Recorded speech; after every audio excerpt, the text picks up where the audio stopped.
Hello everyone, welcome to erudite political. My name is Udbasra Sheikh and आज के session में we will be covering the entire topic of MP Follett. So Mary Parker Follett is one of the important thinker when it comes to public administration. So public administration में इनके काफ़ी concept जो हैं उनको काफ़ी importance दी जाती है, even though आपके एग्जाम में भी इसमें से क्वेश्चंस देखने को मिलते हैं। So this is one of the hence important topic. So okay, we have Garima. Good evening, Garima.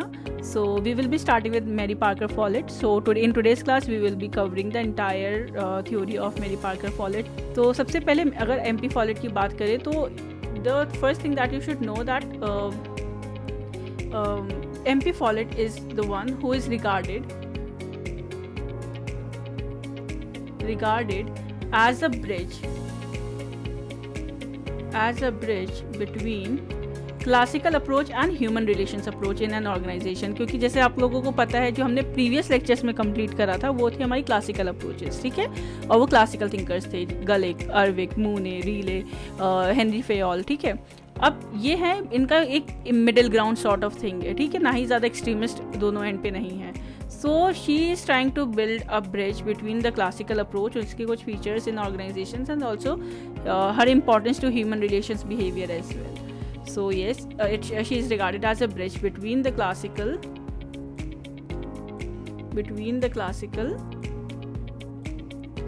and behavioral human relations approach to organization.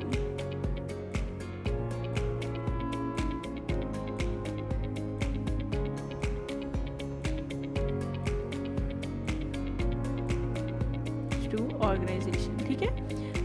अब अगर MP फॉलेट की बात करी जाए तो उन्होंने ऑर्गेनाइजेशन को कैसे व्यू किया था, that is very important for you guys to remember. So Mary Parker Follett जो थे, she viewed organisation, we can say organisation as a social and psychological dimension of administration. So she viewed organisation as sociological and psychological dimensions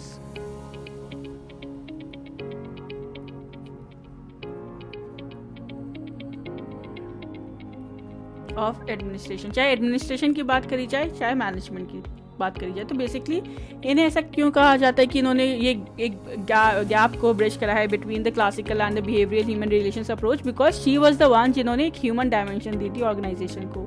उन्होंने ये point out किया था कि अगर situational factors हैं तो उसमें बिहेवियर का क्या रोल होता है। तो that is why she is also look as the forerunner, we can say precursor of the behavioural human relations approach. अगर ह्यूमन रिलेशंस अप्रोच की बात करी जाए तो पायनियर उसमें है Elton Mayo, but if we talk about behavioural human relations approach तो उसका आप प्रिकर्सर कह सकते हैं मैरी पार्कर फॉलेट को.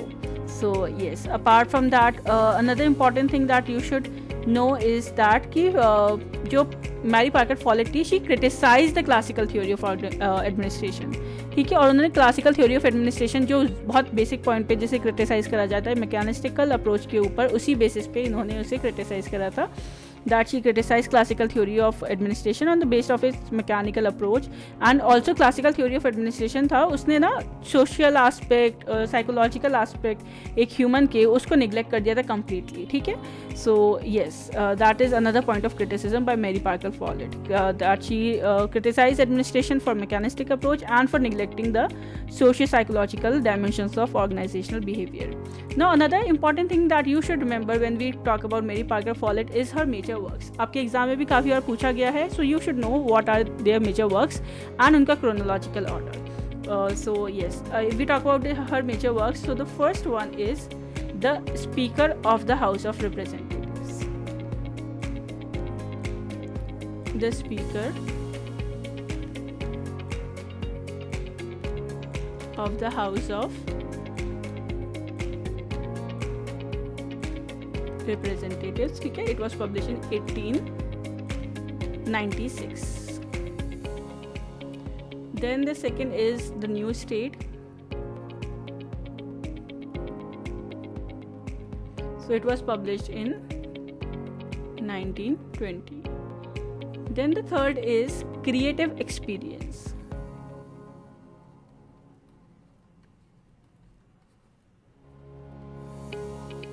So it was published in 1924. Then the fourth is dynamic administration.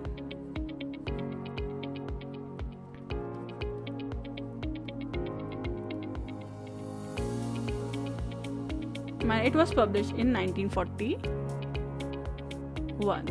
ठीक है. एंड ऑल्सो लेटर ये जो इनका पेपर है, ये जो इनका मेजर वर्क है डायनेमिक एडमिनिस्ट्रेशन, इसको later it was edited by Luther Gulick also.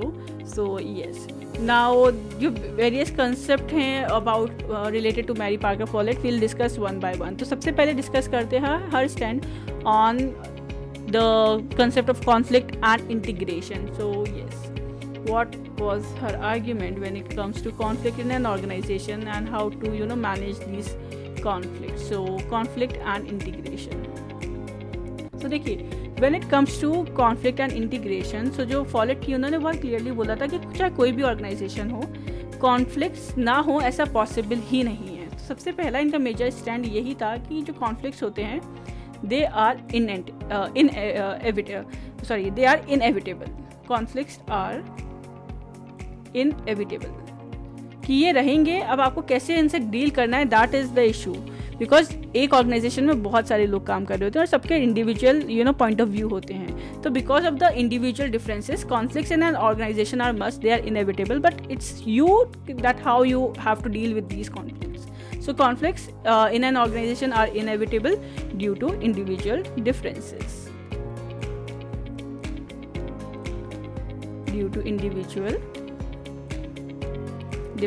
ठीक है. Apart from that she also said कि जो कॉन्फ्लिक्ट है वो कोई ऐसी नहीं है कि बहुत बड़ी कोई जंग हो रही है. It is not a warfare. ये सिर्फ एक ओनली अपीयरेंस होता है. Conflicts are basically appearances of difference of opinions या फिर difference of interest among different categories of people in an organisation. तो देयरफॉर आपको कॉन्फ्लिक्ट को एज अ वेस्टफुल या हार्मफुल चीज़ की तरह कंसीव नहीं करना चाहिए. Rather people should view conflicts as a normal process, क्योंकि जहाँ ऑर्गेनाइजेशन है, जहाँ 4 लोग काम कर रहे हैं, सबके अपने अपने ओपिनियंस होंगे, they will be putting their point forward, right. So one should consider conflicts as a normal process and conflicts को जो है हैंडल करना चाहिए कंस्ट्रक्टिव वे में. So conflicts should be handled in a constructive way.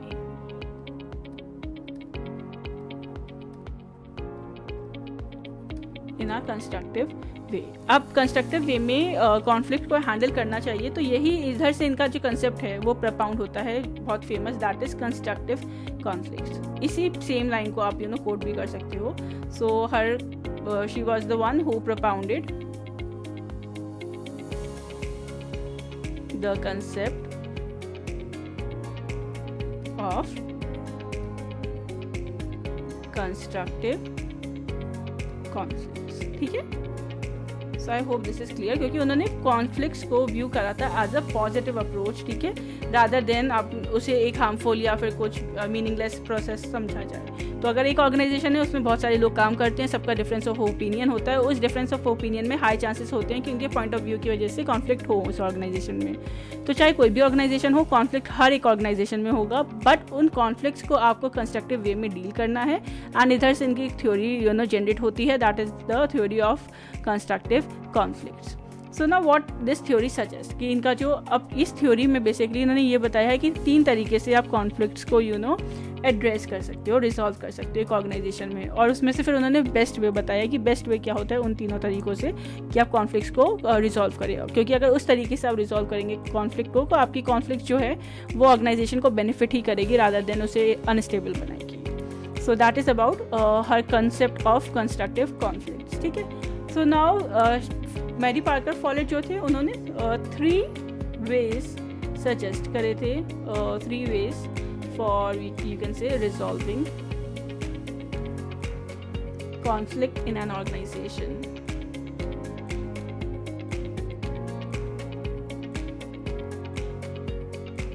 ठीक है, 3 ways for resolving conflict in an organization. So now what are these 3 ways that you should know? The first way she told was domination. Fine. Second was compromise.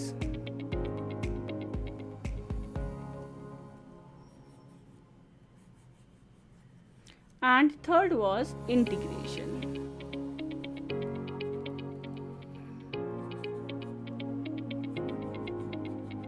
ठीक है.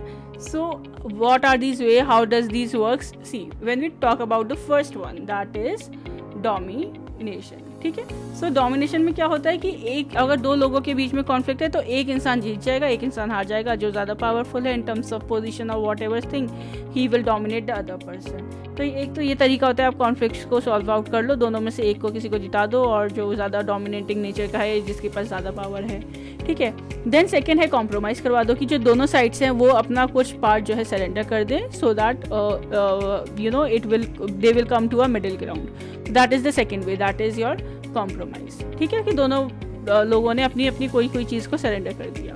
Then third way is integration, और integration को ही इन्होंने best, you can say a new solution, we can say the best way integration, जिसकी वजह से आप कॉन्फ्लिक्ट्स को एड्रेस कर सकते हो. तो इंटीग्रेशन में क्या होता है, आप एक नया सोल्यूशन लाते हो जो दोनों साइड्स की रियल नीड्स को सेटिस्फाई करेगा. ठीक है. तो इस तरीके से किसी भी एक साइड को अपनी नीड्स को सेक्रीफाइस नहीं करना पड़ेगा. देखो, डोमिनेशन तो एक अलग चीज़ हो गई कि किसी एक की बात चल गई, दूसरे की बात नहीं चली. कॉम्प्रोमाइज़ में ये हो गया कि दोनों लोगों ने अपनी अपनी बातें रखी और दोनों लोगों ने अपनी अपनी 50-50% बातें मनवा ली, पर इसमें कॉम्प्रोमाइज़ ही हो गया. ठीक है. इंटीग्रेशन में ये हुआ कि आपने मिडिल ग्राउंड से निकाल के एक नई चीज़ पे आए और उस पर आप लोगों ने 100% अग्री करा.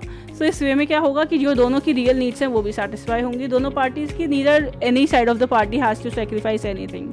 So hence best solution according to Mary Parker Follett to deal with conflicts was integration. ठीक है. So that is why इनकी थ्योरी को conflict and integration के नाम से आपको बुक्स में देखने को मिलेगा, और इस थ्योरी को बोलते हैं कंस्ट्रक्टिव कॉन्फ्लिक्ट्स. ठीक है. अब if we talk about of this three, Follett considered कि जो इंटीग्रेशन है ये बेस्ट वे है कि आप रिजॉल्व करें कॉन्फ्लिक्ट्स को. अब ऐसा क्यों, इसके भी उन्होंने 3 रीजन्स बताए थे. So what are 3 reasons, let's see. So integration, best way, ठीक है, to deal with conflicts. Why? She suggested its merit. तो इसके क्या क्या मेरिट्स थे इंटीग्रेशन के, क्यों है ये best way to resolve conflicts. तो सबसे पहला ये था कि it resolves once and for all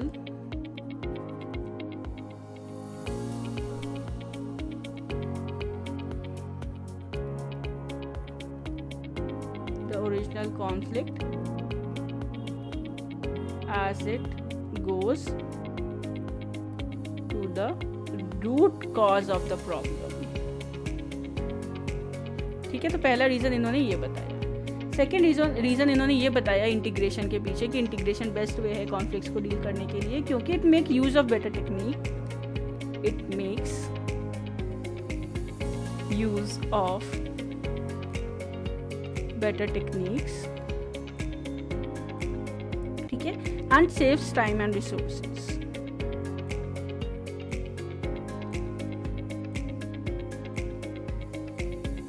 and third reason ये बताया, या थर्ड मेरिट ये बताई इंटीग्रेशन की, because it leads to the emergence of new values, right, new idea, new solution. So yes, it leads to the emergence of new values and develops a new situation. ठीक है. तो सबसे पहले चीज़ क्या थी, देखिए, मैरी पार्कर फॉलेट की. सबसे पहले तो इनका हमने इसका बेसिक पढ़ा कि मैरी पार्कर फॉलेट जो है, she is considered as a bridge between classical approach and the new approach, human relations approach. ठीक है. ऑर्गेनाइजेशन को इन्होंने सोशियोलॉजिकल और साइकोलॉजिकल डायमेंशंस ऐड करे. मेजर वर्क्स इनके पढ़े, creative speaker of the house of representative, new state, creative experience and dynamic administration. इसके अलावा इनका पहला जो कंसेप्ट हम डिस्कस कर रहे हैं वो है कॉन्फ्लिक्ट एंड इंटीग्रेशन. तो इन्होंने क्या बताया था कि कॉन्फ्लिक्ट्स जो है वो इनएविटेबल होते हैं, क्योंकि एक ऑर्गेनाइजेशन में बहुत सारे लोग होते हैं जिनका अपना पॉइंट ऑफ व्यू होता है, अपने डिफरेंसेस होते हैं. अब ये डिफरेंसेस इनएविटेबल है, ऐसा हो ही नहीं सकता कि आप कुछ भी कर लें कि आपकी ऑर्गेनाइजेशन में कोई डिफरेंसेस आ ही ना, ऐसा नहीं है, ये पॉसिबल ही नहीं है, ये होगा. अब इनको डील कैसे करना है आपकी ऑर्गेनाइजेशन में जिससे फ़ायदा मिले, तो that is her theory, that is of constructive conflict. Now 3 ways उन्होंने बताए थे कॉन्फ्लिक्ट्स को एड्रेस करने के लिए, कि डोमिनेशन, कॉम्प्रोमाइज़ एंड इंटीग्रेशन. इन तीनों में से उन्होंने बोला था सबसे बेस्ट तरीका जो होता है वो होता है इंटीग्रेशन. और इंटीग्रेशन बेस्ट वे क्यों है उसके रीजंस भी दिए. तो ये 3 रीजंस उन्होंने दिए गए कि भाई integration is the best way, कि it resolves once for all जितनी भी ओरिजिनल प्रॉब्लम होती है, ताकि वो बार बार ना उभरे. देन सेकेंड इज़ कि it makes use of better techniques, और क्योंकि कॉन्फ्लिक्ट को एकदम जड़ से ये साफ कर देता है, तो it saves times and resources, and it leads to the emergence of new values and you can say new ideas or situations to deal with. So that is what we have covered till now in our theory of conflict and integration. So I hope this is clear till now. If yes, Garima, do let me know. Any doubt till now?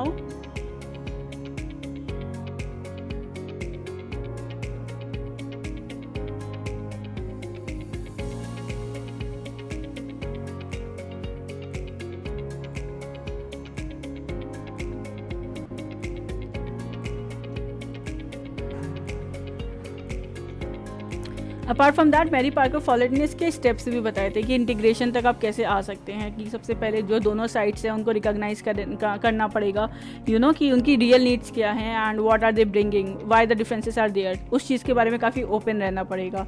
Then आप फिर आपकी जो भी demand है उसको आप break down करें कि कौन से उसके कॉन्स्टिट्यूएंट पार्ट्स हैं जिसको आप कॉम्प्रोमाइज़ कर भी सकते हो. ठीक है, फिर जो रियल मीनिंग है उसके ऊपर डिस्कशन करना एंड देन प्रिपरेशन करना for the response of other sides. Apart from that Mary Parker Follett ने ये भी कहा था कि जो इंटीग्रेशन होता है ना वो बेस्ट तो होता है, और you can say the most satisfying way कि आप कॉन्फ्लिक्ट को एंड कर दो, पर सबसे ईजिएस्ट नहीं होता. बिकॉज बहुत सारे ऑब्स्टेकल्स आते हैं जब आप इंटीग्रेशन के थ्रू कॉन्फ्लिक्ट्स को रिजॉल्व करते हो. क्योंकि उसके लिए सबसे पहला जो इंपॉर्टेंट चीज़ है वो ये है कि आपके अंदर हाई डिग्री ऑफ इंटेलिजेंस होना चाहिए. ठीक है, क्योंकि आप डिफ्रेंशिएट कर पाओ what are your real needs और what is not. Then the second is क्योंकि ज़्यादातर जो लोग होते हैं वो हैबिचुअल हो जाते हैं डोमिनेशन के, तो ऐसे लोगों को डील करना और इंटीग्रेशन तक के लेवल पे लाना is a tough part. Then third reason she gave was कि जो लोग होते हैं वो कॉम्प्रोमाइज़ नहीं करना चाहते एंड ऑब्सेशन होता है. जैसे जो मैनेजर्स होते हैं वो एक हाई पोजीशन पे होते हैं तो उन्हें ऑब्सेशन होता है with power, and most of them try to get power over, कि जो भी उनके एम्प्लॉयज़ हैं उनके ऊपर वो डोमिनेंस मेंटेन करके रखे, पावर मेंटेन करके रखे. तो बहुत कम चांसेस होता है इसमें कि जो मैनेजर्स वगैरह या जो हाई पोस्ट ऑफिशियल्स हैं वो इंटीग्रेट करें. They always try to dissolve conflicts through domination. Then apart from that people should be trained to make integrations because ज़्यादातर लोगों को उस चीज़ की वैल्यू नहीं होती. So yes, this was all about her theory on conflict and integration. Now let's discuss the next concept of Mary Parker Follett, that is the giving of orders. So the next is the giving of orders. Fine. So when we talk about the giving of orders, तो जैसे कि Taylor हो गए, Fayol हो गए, गोलेक and अर्विक, ये सारे classical thinkers थे. फॉलेट ने भी इन्हीं की तरह एक्सेप्ट करा था कि एक ऑर्गेनाइजेशन में ऑर्डर्स को देना is important. There is a need for giving orders in an organisation.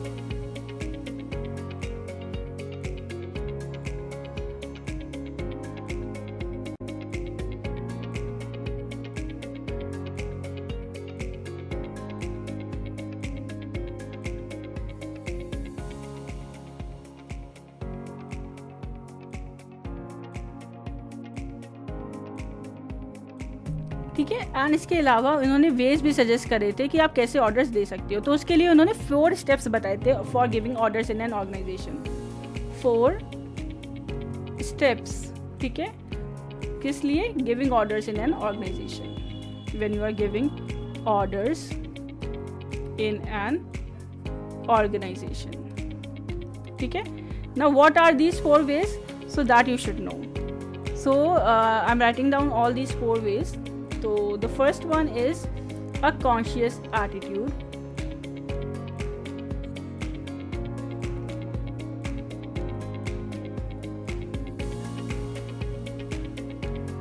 ठीक है. Second is a responsible attitude.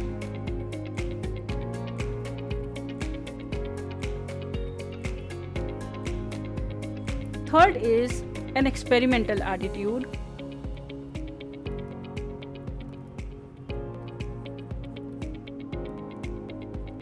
fine. And the fourth one is the fourth one is a result attitude.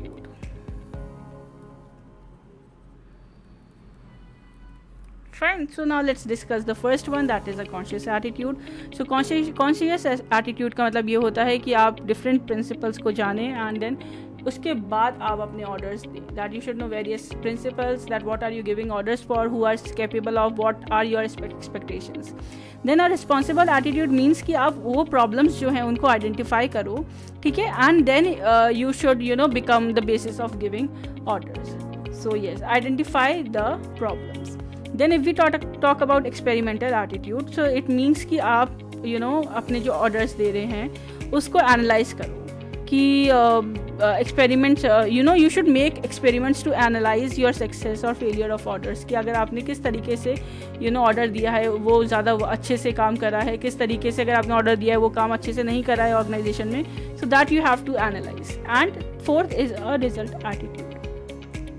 So result attitude में क्या होता है, जितने भी changes आप ला रहे हैं टू एन एक्सटेंट, ठीक है, in a manner of giving an orders in an organisation जो एग्जिस्ट कर रहे हैं, सो उसके ऊपर आपको वर्क करना है, ठीक है, ताकि वो रिजल्ट ओरिएंटेड बने. So these are the 4 ways और 4 steps of giving an orders. Now according to Follett, अगर आप ऑर्डर्स दे रहे हैं तो इट्स नॉट सिंपल अफेयर कि आप लोगों को बोल रहे हैं कि अरे ये काम कर दो वो काम कर दो. इट्स नॉट ओनली अबाउट कि आप बॉस ओवर करो किसी के ऊपर. जॉब ये है कि जो सुपीरियर है उसे सिर्फ ऑर्डर देना ही नहीं है, उसे ये भी सीखना है कि उसे कैसे मैनिपुलेट करना है सबऑर्डिनेट्स को, सो दैट कि वो जो सबऑर्डिनेट्स हैं वो उसका जो ऑर्डर है एक्सेप्ट कर लें विदाउट क्वेश्चनिंग, ठीक है. एक हैबिट पैटर्न बन जाए, मेंटल एटीट्यूड इस हिसाब से हो, टाइम, प्लेस, सर्कमस्टांसेस, ये सब बहुत इंपॉर्टेंट वेरिएबल्स होते हैं जब आप ऑर्डर्स दे रहे हैं या ऑर्डर्स रिसीव कर रहे हैं. Fine. So just give me a second.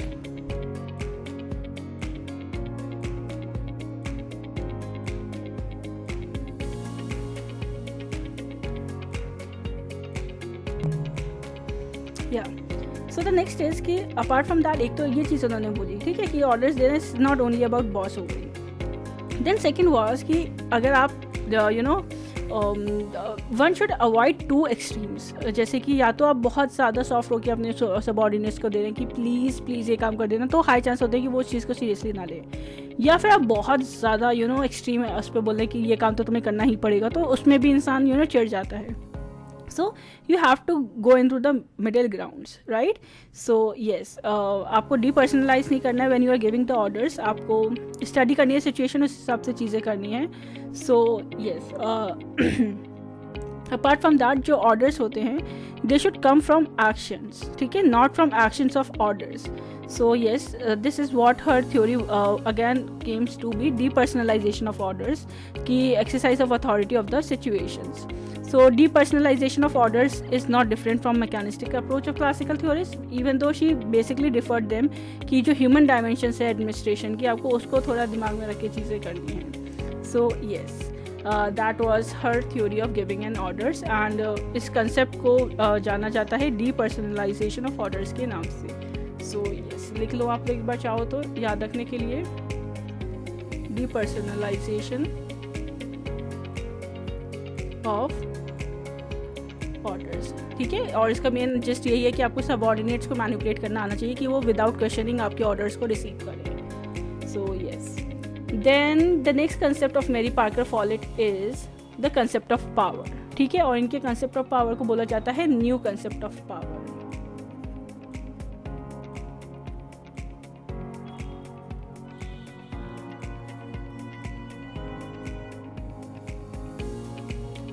New concept of power, ठीक है. तो अब अकॉर्डिंग टू फॉलेट जो पावर होती है वो क्या होती है, that is very important for you to remember. So she has defined power as the ability, power is the ability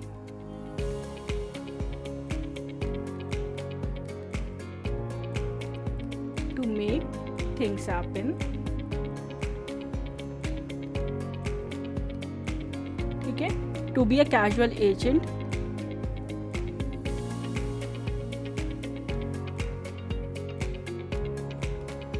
initiate change.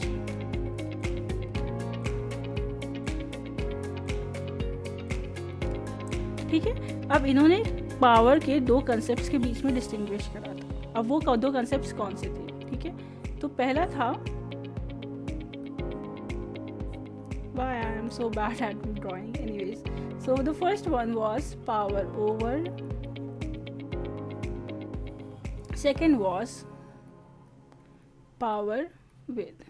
So these were the two concepts जिनके बारे में इन्होंने अपने न्यू concepts of power में discuss करा था, ठीक है। So when we talk about power over, तो ये जो होता है वो लेस एडवांटेजेस होता है then power with. Why? Because see it means कि आप अपनी चीज़ें जो है असर्ट कर रहे हो, फोर्स कर रहे हो किसी और के ऊपर, you are forcing some your will on someone others will, ठीक है। So it is based on force, ठीक है, यू आर फोर्सिंग समवन अपनी चीज़ें दूसरों के ऊपर। तो इसकी वजह से क्या होता है कि जिसके ऊपर आप इम्पोज कर रहे हो चीज़ें अपनी, तो वो रिजेंटमेंट उसके अंदर की फीलिंग आ जाती है, उससे आपको ऑब्वियसली रिएक्शन भी देखने को मिल सकते हैं। So it can not be get rid of and it can not be reduced, ठीक है। अब जो वेज होते हैं ऑफ रिड्यूसिंग कि आप कैसे पावर ओवर को रिड्यूस कर सकते हो, वो मैरी पार्कर फॉलेट ने डिफाइन करे थे। तो वो कौन कौन से वेज थे? सबसे पहला इसमें यही था, making use of integration when it comes to conflict, ठीक है, यूज ऑफ इंटीग्रेशन, ठीक है। Then the correct use of circular behaviour,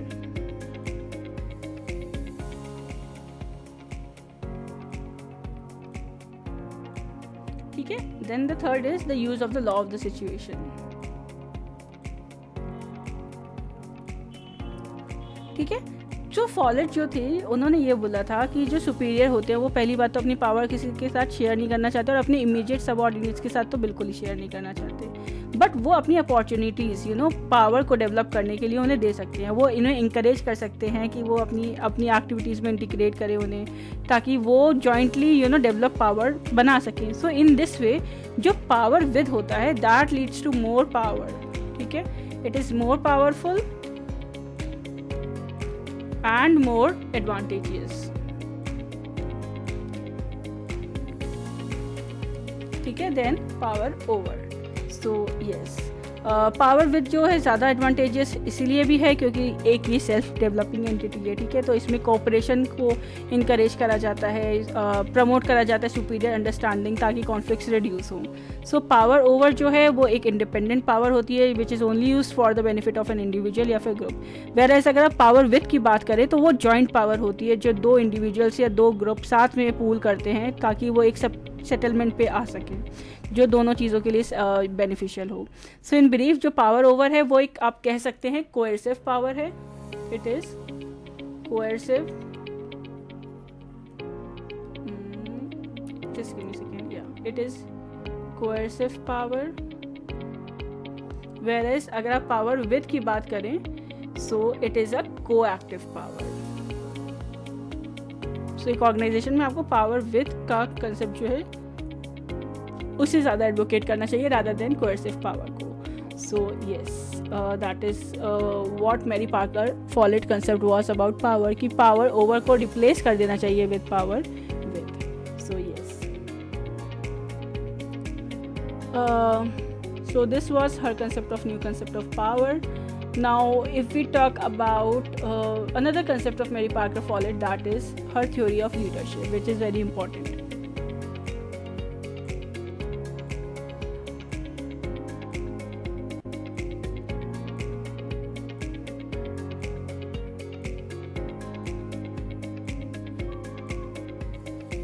When we talk about Mary Parker Follett, her theory of leadership, so according to her कि जो leader होता है, it is not कि वो it is only the head of the department या वो किसी president है organization का, but लीडर वो इंसान होता है जो पूरी सिचुएशंस को देख सके, उन चीज़ों को एनालाइज कर सके, क्या पर्पसेस हैं, क्या पॉलिसीज़ हैं, क्या सिचुएशंस आने वाली हैं और कैसे उन्हें डील करना है, कैसे एक सिचुएशंस को आपको दूसरी सिचुएशन में जाना है। So that is the person who is leader. So leader is the one who can show that कि जो ऑर्डर्स हैं वो एक इंटीग्रल होते हैं to the situations.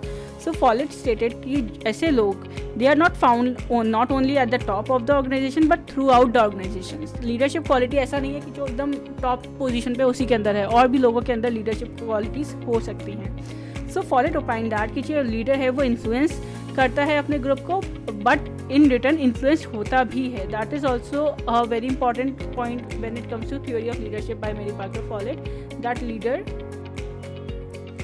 is leader influences others,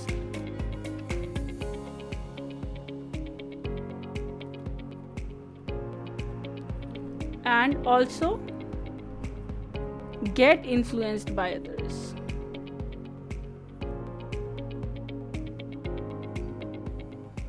So that was said by Mary Parker Follett. She called कि ये जो रेसिप्रोकल रिलेशनशिप है इसे ही आप बोलते हैं सर्कुलर रिस्पॉन्स. ठीक है, सो ये जो रिलेशनशिप है reciprocal, that is called what she called it as circular response. ठीक है, अब फर्दर जो मेरी पार्कर फॉलेट थी उन्होंने ये बोला था कि जो लीडर है वो इन्फ्लुएंस तो करता ही है, and it also get influence by the experts जो उसकी ऑर्गेनाइजेशंस में होते हैं. एंड फाइनली जो फंक्शन होता है लीडर का वो ये होता है कि वो ग्रुप पावर बनाए, पावर विद बनाए, रादर देन कि वो एक्सरसाइज करे अपनी personal power. That is the concept of power over. ठीक है, तो अनदर इंपॉर्टेंट फैक्टर कि जो लीडर होगा that will be utilising power with position.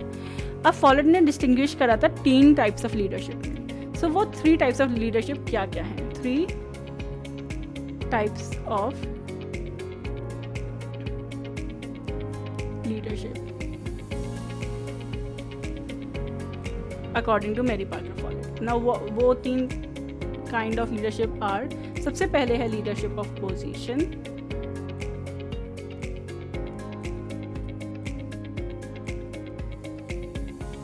second is leadership of personality,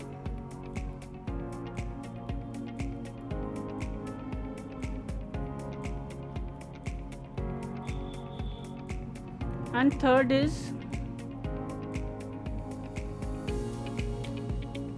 leadership of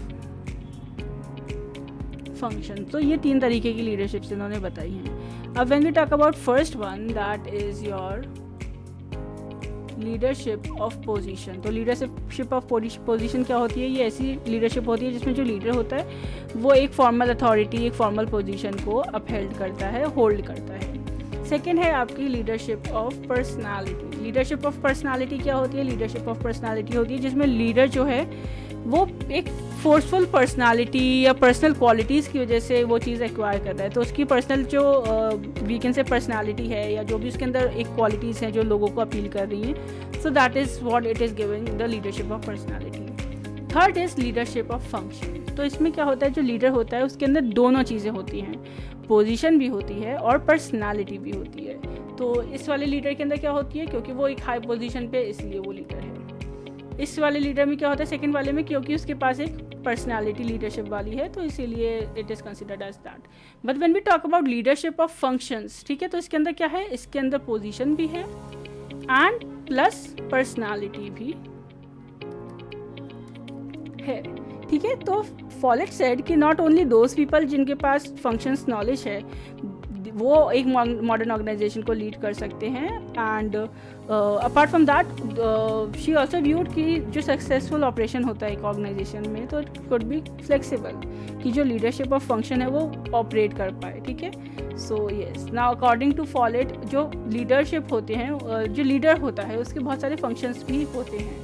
तो वो कुछ उन्होंने फंक्शंस बताए थे, जैसे कोऑर्डिनेट करना, ठीक है, एंटिसिपेट करना चीज़ों को, ग्रुप्स को इफेक्टिवली मैनेज करना. Apart from that to organise experiences of the group, leadership among subordinates, उनको भी डेवलप करना कि उनके अंदर भी एक क्वालिटी आए लीडरशिप की, ताकि वो लोग भी आगे चीज़ें अच्छी बेहतर कर पाएँ.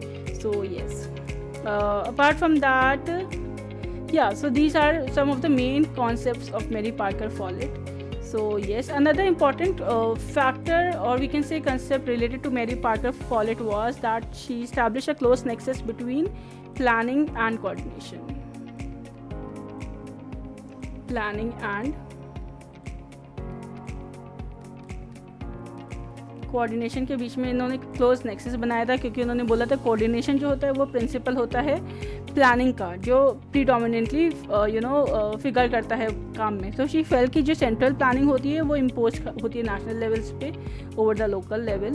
And yes, coordination is very important when it comes to planning. So yes, that was about Mary Parker Follett. I believe all the theories we have covered in detail: theory of leadership, new concept of power, giving of orders, integration, why integration is the best way, and also her concept of conflict resolution. So yes, this was all for today's session. I hope you find this video helpful. then please do like, share and comment, and stay tuned for the more upcoming videos. So yes, thank you.